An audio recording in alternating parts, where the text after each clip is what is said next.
Guys, ayusin natin to kasi eto pag pinold ang higpit yung release nya, so dito yan.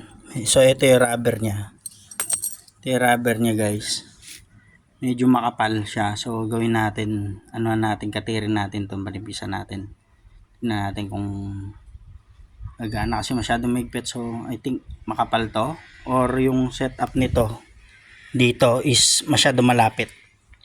Try natin. Ano ang gagawin natin guys, ha? Ano kaya?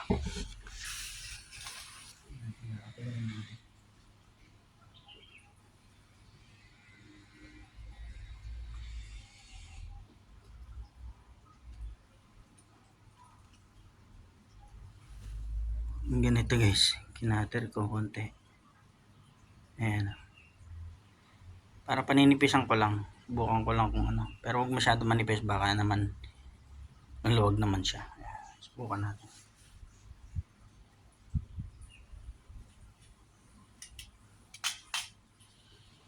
Subukan natin to guys.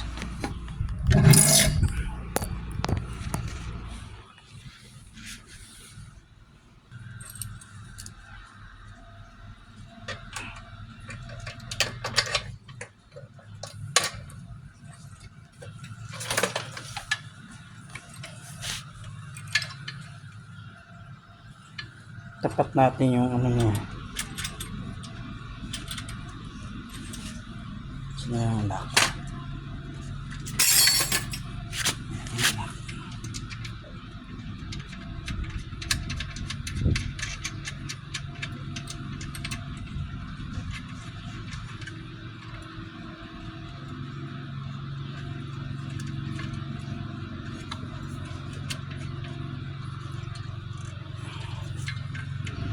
Uy, kailangan mag-lock din siya. Nato. Yun, diba? Nag-click. Yun, pag-click niya guys.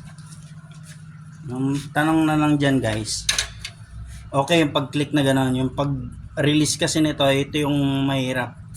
Yung pinaka-lock nya, yun doon nahihirapan. Kasi nga, sa sobrang higpit, ayaw mag-release nito.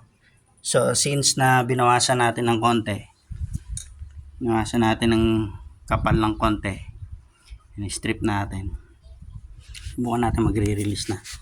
Tignan natin kung yun ang ano. Yung kasi naisip kong paraan pag ano eh. Ayun, matigas.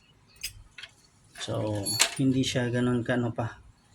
Ibig sabihin makapal pa.